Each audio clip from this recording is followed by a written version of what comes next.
Salam dan bahagia Bapak Ibu semuanya.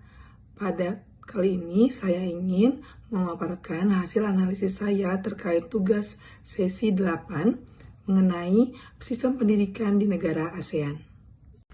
Adapun cakupan bahasan yang akan saya bahas pada tugas kali ini adalah yang pertama, persamaan implementasi pendidikan dasar di negara ASEAN dengan Indonesia terkait tentang sistem, jenjang, struktur pengelolaan, dan kebijakannya. Yang kedua adalah analisis artikel terkait hal-hal penting yang saya temui. Yang ketiga adalah analisis video terkait hal-hal yang saya temui dan juga kaitannya dengan BMP Modul 6.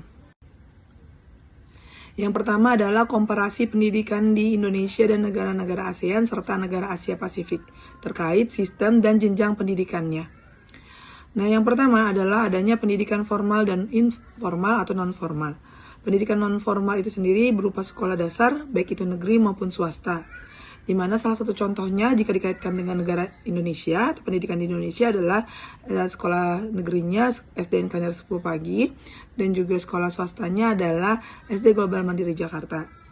Untuk pendidikan non-formalnya ini jenisnya lebih banyak, yaitu adanya pusat kegiatan belajar mengajar atau PKBM di Indonesia. Contohnya adalah PKBM Negeri 04 Pademangan. Yang kedua adalah adanya bimbel atau tempat les pelajaran. Contohnya adalah bimbel Primagama atau bimbel intens di Jakarta Timur. Yang ketiga adalah tempat pembelajaran Al-Quran atau TPA, yaitu salah satu contohnya adalah TPA Nurul Huda di daerah Jakarta Timur. Ada juga kursus bahasa Inggris, salah satunya adalah kursus bahasa Inggris LIA. Dan juga pendidikan di pesantren, salah satunya adalah pesantren Gontor. Terkait dengan lama pendidikan dasar di Indonesia dan negara ASEAN dan secara negara Asia Pasifik, itu adanya lama waktu pembelajaran di pendidikan dasar atau lama waktu belajar SD selama 6 tahun, lama waktu pembelajaran SMP selama 3 tahun, dan wajib belajar SD sampai SMP itu 9 tahun. Nah, untuk sistem pendidikan di Malaysia itu berfokus pada pendidikan moral dan kurikulum bahasa Inggris atau kurikulum Inggris. Nah, terkait dengan penerapannya di Indonesia itu pendidikan moral itu juga berlaku dan dipelajari dalam setiap mata pelajaran, khususnya mata pelajaran pendidikan Pancasila dan pendidikan agama. Dan untuk kurikulum Inggrisnya itu ada juga sekolah-sekolah yang menerapkan sekolah bilingual dengan kurikulum Cambridge. Sedangkan pendidikan di Thailand ini, jenis pendidikan dasarnya dibagi menjadi 2 bagian. Pratom 1-3 yang merupakan kelas 1-3 dan Pratom 4-6 yang merupakan kelas 4 dan kelas 6. Nah, terkait dengan penerapannya di Indonesia, kesamaannya adalah di Indonesia itu juga dibagi menjadi 2 jenis pendidikan dasar, baik itu kelas bawah, kelas 1-2-3, dan kelas atas, kelas 4-5-6. Dengan pembagian kelas ini disesuaikan dengan beban materinya, lalu juga cara penyampaiannya, dan juga perkembangan psikologi peserta didik itu sendiri. Sedangkan pendidikan Singapura itu berupa sekolah pemerintah, sekolah swasta, sekolah bilingual, sekolah internasional, dan integrasi teknologi dalam pembelajaran. Terkait penerapannya di Indonesia, sekolah pemerintah adalah sekolah negeri, salah satunya adalah SDN Klender 10 Pagi, Jakarta Timur. Sekolah swastanya adalah contohnya SDIT Ar-Rahma yang berbasis pembelajaran agama Islam. Sedangkan sekolah swasta yang bilingual atau pembelajaran 2 bahasa, itu contohnya adalah Sekolah Global Mandiri Jakarta. Dan sekolah internasional itu yang menganut kurikulum internasional adalah contohnya sekolah ACG Jakarta. Nah, semakin ke sini pendidikan Indonesia sudah mulai mengenal teknologi sehingga adanya pembelajaran yang berintegrasi dengan teknologi di setiap kelas. Yang kedua adalah analisis terkait artikel yang saya baca dalam LMS. Di dalam artikel ini menjelaskan adanya persamaan dan perbedaan pendidikan di Indonesia dengan negara-negara lain yang dibahas di dalam artikel. Adapun persamaan konsep pendidikan itu sendiri adalah yang pertama, pendidikan itu sebagai upaya pengembangan kemampuan murid, baik itu spiritual, kognitif, maupun afektif atau sosial. Yang kedua, murid itu berperan aktif dalam proses belajar mengajar. Yang ketiga, guru bertanggung jawab dalam mempersiapkan dan mengembangkan serta melatih murid dalam bertanggung jawab. Yang keempat, pembelajaran itu bertujuan untuk peningkatan kualitas secara maksimal. Yang kelima, adanya peran penting dari sarana dan prasarana itu sendiri. Nah, adapun perbedaan antara pendidikan di Indonesia dengan pendidikan di negara lain, itu yang pertama adalah di Indonesia itu fokusnya lebih ke akademik dan juga hafalan. Sedangkan pendidikan global itu fokusnya pada 4 pilar UNESCO: learning to do, learning to live together, learning to know, dan learning to be. Yang kedua, pembelajaran di Indonesia itu pembelajarannya berpusat pada guru, di mana murid kurang terlibat aktif dan lebih pasif dalam pembelajaran.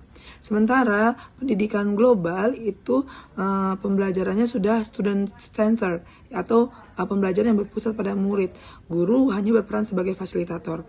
Yang ketiga, perbedaannya adalah pada komparasi pendidikan, di mana Indonesia masih membandingkan pendidikannya secara lokal atau nasional antara satu wilayah ke wilayah lain, provinsi satu dengan provinsi lain secara nasional. Sementara kalau pendidikan global itu komparasi pendidikannya itu lebih ke skala internasional, sehingga lebih banyak pandangan berwawasan global di pendidikan global. Yang kedua adalah analisis terkait artikel yang saya baca dalam LMS.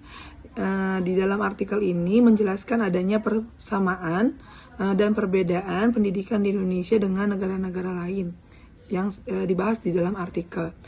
Adapun persamaan konsep pendidikan itu sendiri adalah yang pertama, pendidikan itu sebagai upaya pengembangan kemampuan murid, baik itu spiritual, kognitif, maupun afektif atau sosial. Yang kedua, murid itu berperan aktif dalam proses belajar mengajar. Yang ketiga, guru bertanggung jawab dalam mempersiapkan dan mengembangkan serta melatih murid dalam bertanggung jawab. Yang keempat, pembelajaran itu bertujuan untuk peningkatan kualitas secara maksimal. Yang kelima, adanya peran penting dari sarana dan prasarana itu sendiri. Nah, adapun perbedaan antara pendidikan di Indonesia dengan pendidikan di negara lain, itu yang pertama adalah di Indonesia itu fokusnya lebih ke akademik dan juga hafalan. Sedangkan pendidikan global itu fokusnya pada 4 pilar UNESCO: learning to do, learning to live together, learning to know, dan learning to be.